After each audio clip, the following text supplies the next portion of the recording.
Hello everyone, कैसे हो सब लोग। आई होप कि सब बहुत अच्छे से होंगे। इस वीडियो में हम डिस्कशन करने वाले हैं सेक्शन डी के क्वेश्चन नंबर 30 के सॉल्यूशन के बारे में। अगर आपने इसे प्रीवियस वीडियो अभी तक नहीं देखा, साथ ही साथ आने वाले वीडियोस का सॉल्यूशन देखना चाहते हो तो कंप्लीट प्लेलिस्ट का लिंक मिलेगा आपको डिस्क्रिप्शन में। तो एक बार डिस्क्रिप्शन आप जरूर चेक कर लोगे। साथ ही साथ अभी तक हमें टेलीग्राम पे ज्वाइन नहीं किया तो फटाफट से हमें टेलीग्राम पे भी ज्वाइन कर लोगे। क्वेश्चन नंबर 30 क्या है, ये भी केस बेस्ड प्रॉब्लम से हमें देखने को मिल रहा है, तो आराम से क्वेश्चंस को सॉल्व करोगे। The lead acid battery represent the oldest rechargeable battery technology. एक लेड एसिड बैटरी है जो कि ओल्डेस्ट रिचार्जेबल बैटरी जो टेक्नोलॉजी यूज किया जाता है उसको रिप्रेजेंट करता है। ठीक है, lead acid battery can be found in a wide variety of application including the small scale power storage such as UPS system, ignition power source for automobiles along with the large grid scale power system. मतलब ये सारे के सारे बारे में आपको दिया हुआ है। The half reaction during discharging of the lead storage cell are, है ना, जो हाफ रिएक्शन आपको दिया गया है during the discharging of the lead storage cell, ये आपको दिया हुआ है। यानी कि एनोड पे ये रिएक्शन होता है, कैथोड पे ये रिएक्शन होता है। ठीक है, उसके बाद नीचे कुछ लिखा हुआ है ना, ये अगर तुम पढ़ना चाहो तो पढ़ सकते हो। ऐसा डायरेक्ट क्वेश्चन पे चला जाया करो। ठीक है, क्वेश्चन पे अगर तुम्हें लग रहा है कि इससे रिलेटेबल कुछ क्वेश्चन होगा तो ठीक है, नहीं तो टाइम बर्बाद मत करो। ठीक है, आ जाओ। पहला क्वेश्चन में क्या दिया है, how many coulomb has been transferred from anode to cathode. ठीक है, कितना कुलॉम्ब चार्ज जो है वो ट्रांसफर होगा anode to cathode in order to consume 1 mole of sulphuric acid, 1 mole of sulphuric acid. ठीक है, during the discharging of the lead storage cell. अच्छा, इसके बारे में बात किया गया है। तो ऐसा करते हैं ना, एनोड टू कैथोड किया गया, ओवरऑल द रिएक्शन लिख लिया जाए। ओवरऑल रिएक्शन लिख लिया जाए कि कितना आ रहा है। तो अगर आप रिएक्शन देखो तो क्या आ जाएगा, PB plus PbO2 plus SO4 2 minus plus 4H plus plus SO4 2 minus, है ना, 2 minus SO4 2 minus SO4 2 minus, दोनों तो ये दोनों तो सेम है ना, तो इसको 2SO4 2 माइनस लिख देते हैं। ठीक है, रुक जाओ, इसको हम लोग लिख देते हैं क्या, इसको हम लोग लिख देते हैं 2SO4 2 माइनस, तो प्लस का 2SO4 2 minus plus 4H plus. ठीक है, 4H प्लस प्लस 2 इलेक्ट्रॉन। ठीक है, 2 इलेक्ट्रॉन गिव्स क्या देगा, दैट इज PbSO4। ये इसको लिख सकते हैं ट्वाइस ऑफ PbSO4, है ना, ट्वाइस ऑफ PbSO4। यहाँ पर भी आपको PbSO4 था, यहाँ पर भी था, प्लस प्लस 2 इलेक्ट्रॉन और plus twice of H2O।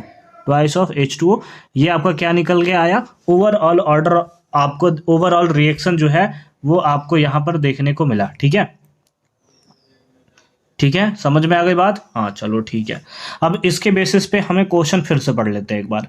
How many Coulomb's, ठीक है, हाउ मेनी कुलॉम्स, ठीक है, कुलॉम में हमें चार्ज चाहिए। ठीक है, has been transferred from anode to cathode in order to consume 1 mole of sulphuric acid during the discharging of the lead storage cell. अगर आप क्वेश्चन देखो, अगर आप यहाँ पर क्वेश्चन देखो तो 2 मोल ऑफ SO4 ही क्या है, ये दो 4 H प्लस से कंबाइन कर लेगा तो ये क्या बन जाएगा, H2SO4 ही बन जाएगा, है ना। 4 H प्लस से कंबाइन कर लेगा तो क्या बनेगा, H2SO4 बनेगा, क्योंकि एक SO4 के लिए कितना हाइड्रोजन चाहिए, 2, तो 2 SO4 2 माइनस है तो उसके लिए कितना चाहिए, 4 हाइड्रोजन। ठीक है, वो कितना है, 2 इलेक्ट्रॉन्स, यानी कि 2SO4, यानी कि 2 मोल ऑफ H2SO4 के लिए आपको कितना चाहिए, 2 इलेक्ट्रॉन चाहिए। ठीक है, तो चलो लिखते हैं इसको लिखते हैं हम लोग। ठीक है, इसको लिखते हैं, क्या हम लोग लिखेंगे, दैट इज 2 मोल H2SO4। इसके लिए रिक्वायरमेंट है कितना, इसके लिए कितना रिक्वायरमेंट है, 2 mole of electron, 2 mole electron का रिक्वायरमेंट आपको देखने को मिल रहा है। बोलो कोई दिक्कत नहीं है ना। 2 मोल H2SO4 के लिए कितने इलेक्ट्रॉन्स का रिक्वायरमेंट है, तो आप बोलोगे 2 मोल इलेक्ट्रॉन्स का रिक्वायरमेंट है। ठीक है, हमसे पूछा है transform from anode to consume कितना, 1 मोल ऑफ सल्फ्यूरिक एसिड। तो उस केसेस में आप बोल दोगे कि अगर 1 मोल H2SO4 है ना, 1 मोल H2SO4 है तो उसके लिए कितना रिक्वायरमेंट होगा, इसके लिए रिक्वायरमेंट होगा सर 1 मोल इलेक्ट्रॉन्स का। कितना रिक्वायरमेंट होगा, 1 मोल इलेक्ट्रॉन्स का। अगर आप चार्ज देखो, इलेक्ट्रॉन के ऊपर चार्ज जो होता है वो सिंपल फॉर्म में किस फॉर्म में होता है, फैराडे के फॉर्म में होता है। किस फॉर्म में होता है, फैराडे के फॉर्म में होता है। यानी कि ये जो 1 मोल पे आपको दिख रहा है इस पे कितना चार्ज होगा, 1 फैराडे चार्ज होगा।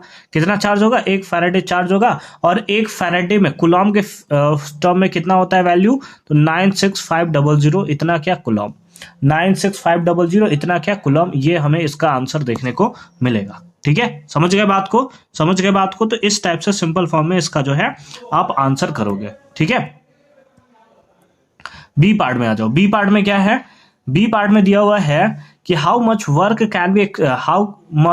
Can be extracted by using lead storage cell if each cell delivers about 2 volt of voltage. देखो भी का वैल्यू आपको दिया हुआ है भी, या फिर आप बोल सकते हो कि ई नॉट सेल आपको दिया हुआ है। क्या दिया हुआ है, ई नॉट सेल आपको दिया हुआ है। एक सेकंड रुक जाओ, ई नॉट सेल आपको दिया है, वी ही तो ई नॉट सेल होता है।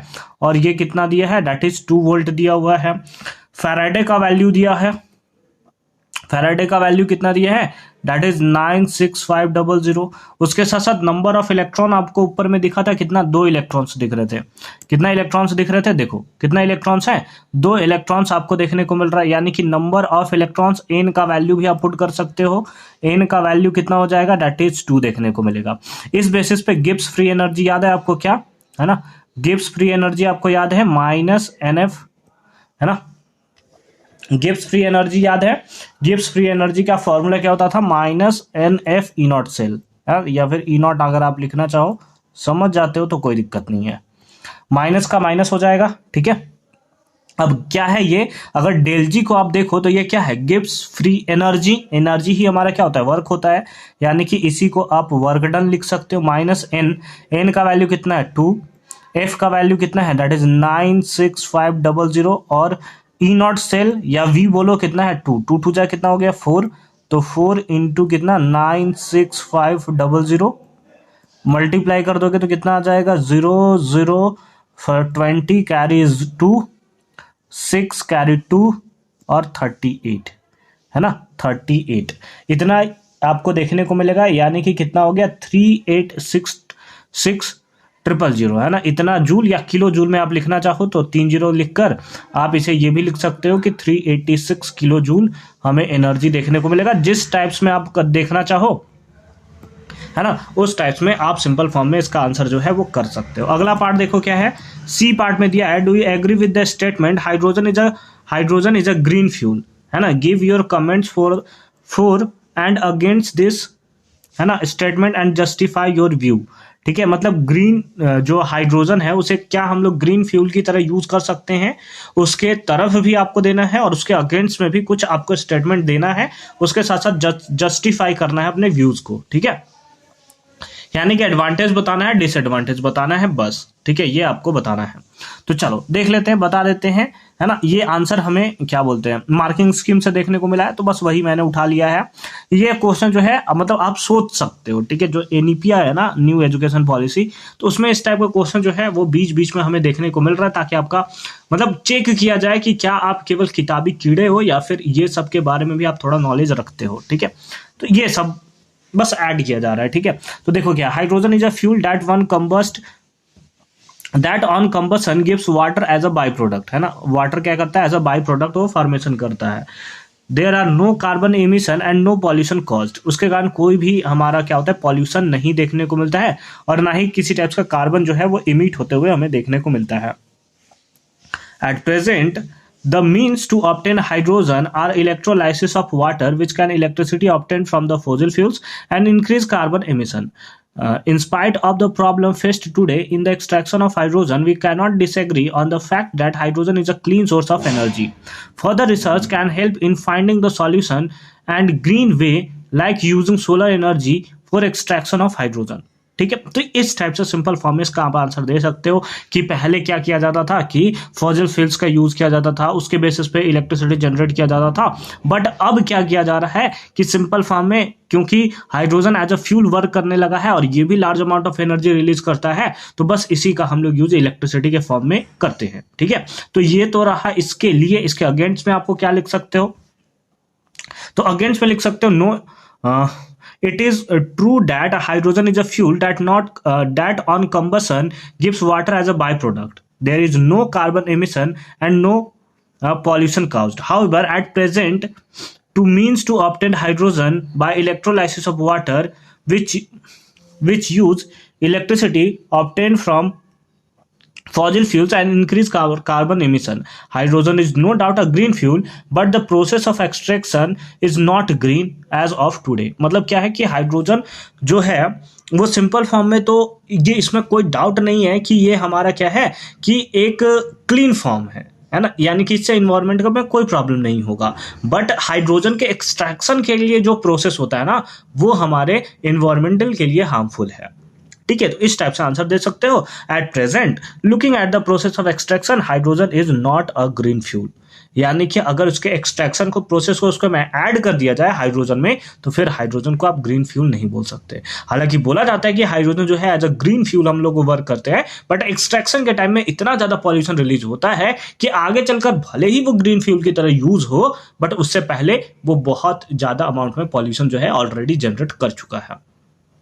ठीक है, इसके और वाले पार्ट में भी तुम्हें दिख रहा होगा, और वाले पार्ट को भी हम लोग चलो फटाफट से कवर अप कर लेते हैं।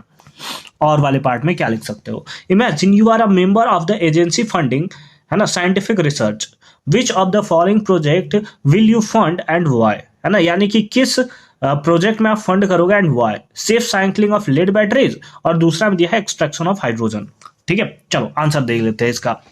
Lead batteries are currently the most important and widely used battery. जो लेड बैटरी है अभी के टाइम में बहुत ज्यादा यूज्ड बैटरी में ही लेड बैटरी का यूज किया जाता है। ठीक है, दीज आर रिचार्जेबल, है ना, क्योंकि ये रिचार्जेबल है। The problem in waste management which needs research and awareness, है ना, currently these are being thrown into the landfills and there is no safe method of disposal or recycling।